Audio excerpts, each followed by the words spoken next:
So picture this. You're in a small town where nothing ever happens. Everybody knows everybody. You go to the same diner, see the same faces, have the same conversations. It's the kind of place where people don't lock their doors because, well, why would they? And in the middle of it all, you've got a guy, let's call him Peanut, because, well, that was his actual nickname. Harold Peanut Allen. Peanut was just your regular small-town guy. Worked hard, loved his family, had his routines. He'd go to the local store, chat with neighbors, maybe grab a drink at the end of the day. He wasn't rich, but he had enough. A house, some savings, a comfortable life, and of course, his wife, Marsha. They'd been together for years. Long enough to know each other's habits, pet peeves, and which buttons not to push. And their life? Well, to most people it looked fine. But if you were paying attention, you'd notice the cracks, the tension in the air, the way Marsha's smile never quite reached her eyes when she talked about her husband, the way she seemed bored. And her daughter, Ashley? She wasn't much different. At 30 years old, she had moved back in with her mom, which wasn't exactly the dream. No steady job, no big plans, just a lot of time to sit around and talk. And as the months passed, most of those talks revolved around one thing: Peanut. Now, to be fair, he wasn't perfect. He could be stubborn, set in his ways, a little controlling at times. But was he so bad that his wife and stepdaughter needed to start casually brainstorming ways to get rid of him? Probably not. But that's exactly what happened. At first, it was just venting, complaining about how much easier life would be without him. But somewhere along the way, the conversation shifted. Because what if they didn't just talk about it? What if they actually did something? And that's when they started planning. Poison was the obvious choice. It was clean, slow, and easy to explain away. No one would suspect a thing. So they did some research. What kind of poison, how much they'd need, where to get it. And within weeks, Ashley had placed an order online.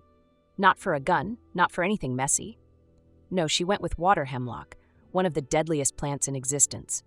Tasteless, odorless, and perfect for what they had in mind.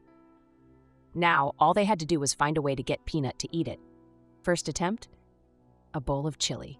Marsha made it just the way he liked, served it up, and waited. Peanut ate the whole thing, sat back, and nothing happened. Okay, no problem. They'd just try again. This story is just getting started. Hit that subscribe button and stay tuned for more here on Talescape. Next attempt? A glass of soda. Stronger dose this time. Peanut drank it, went to bed, and woke up the next morning completely fine. By now, most people would take the hint that maybe this wasn't meant to be. But Marsha and Ashley, they were committed. A few days later, they tried again.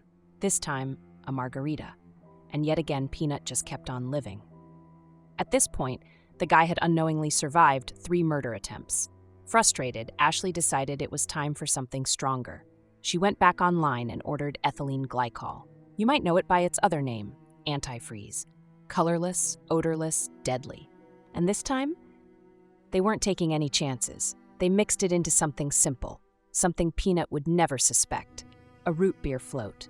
Peanut sat back in his chair, sipping his root beer float, completely unaware that his body was about to betray him. At first, everything seemed normal, just another quiet evening at home. But then, the nausea hit, the dizziness, his stomach twisted, his vision blurred, and for the first time in his life, he felt wrong. Marsha was right there, watching him. "You okay?" she asked, her voice dripping with fake concern. Peanut waved her off. "Yeah, I'm fine. Probably something I ate." Yeah, something he ate. But it didn't stop. Over the next few days, Peanut got worse. The fatigue was unbearable. His muscles ached, his hands started shaking. It was like his whole body was shutting down, little by little. And the worst part? He had no idea why. Meanwhile, Marsha and Ashley were waiting, checking in on him, making sure he drank plenty of fluids, because guess what? Ethylene glycol works faster when the victim stays hydrated. Every glass of water he drank was speeding up the poison, pushing him closer to the end. But here's where things get really twisted. As Peanut lay there, barely able to move, Marsha was already making plans. She was playing the concerned wife on the outside, but behind the scenes, she was talking about money, asking around about his savings, his life insurance. Because at this point, she wasn't just waiting for Peanut to die, she was getting ready to cash in. Then, on December 20th, 2022, It finally happened. Peanut's body couldn't fight anymore. His kidneys shut down, his heart couldn't keep up, and just like that, he was gone. And Marsha? She flipped the switch, instantly became the grieving widow. Told everyone how sudden it was, how unexpected. Neighbors stopped by with casseroles, friends called to check in, and Marsha played her part perfectly. Crying, holding her chest, saying how lost she was without him. And for a while, it worked. Nobody questioned it. A man in his 50s dying suddenly? It was sad, sure, but it happens. The doctors ruled it natural causes. No autopsy, no suspicion. Marsha and Ashley had pulled it off. But then, they got greedy, because a few months later, something weird happened. It started with a burglary. At least that's what Marsha claimed. She called the cops in a panic, saying someone had broken into the house, stolen valuables, trashed the place. But here's where things got weird. For one, the house wasn't actually trashed. It looked more like someone had searched through things, rather than just grabbing valuables. And second, Marsha seemed a little too comfortable talking about what was stolen. She wasn't shaken up, wasn't scared. She was listing off items like she was reading from a grocery list. And then there was who got arrested. The two burglars, Stephen White and Nathaniel Napier. They weren't just random criminals. They were connected to Ashley. Friends, acquaintances, whatever you want to call it, they knew her. This wasn't some random break-in. They knew exactly where to go. So what were they actually doing there? Turns out, this was an inside job gone wrong. Ashley had promised them something. Money, valuables, a cut of what she and Marsha got from Peanut's death. Maybe they thought they'd be handed their share. Maybe they got impatient and decided to take it. Either way, they broke in thinking there was a payday waiting for them. But Marsha? She panicked. Instead of handling it quietly, she called the cops, reported it as a burglary, and acted like she had no idea who these guys were. And that was the stupidest thing she could have done. Because now, the cops weren't just looking at a break-in. They were looking at who these guys were, how they knew Ashley, and why they thought there was money in that house to begin with. And when they started questioning White and Napier, that's when everything unraveled. Marsha reported a burglary, said someone had broken into their house, stolen valuables, trashed the place. The cops came, took statements, and started investigating. But what they didn't expect was for one of the suspects to start talking. And what he said changed everything. At first, the break-in seemed random, some low-level thieves just looking for an easy score. Marsha played the part of the distressed homeowner perfectly. Told the cops she was terrified, that she didn't feel safe in her own home anymore.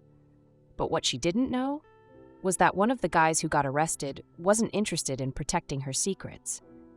During questioning, one of the burglars, a guy named Stephen White, started talking.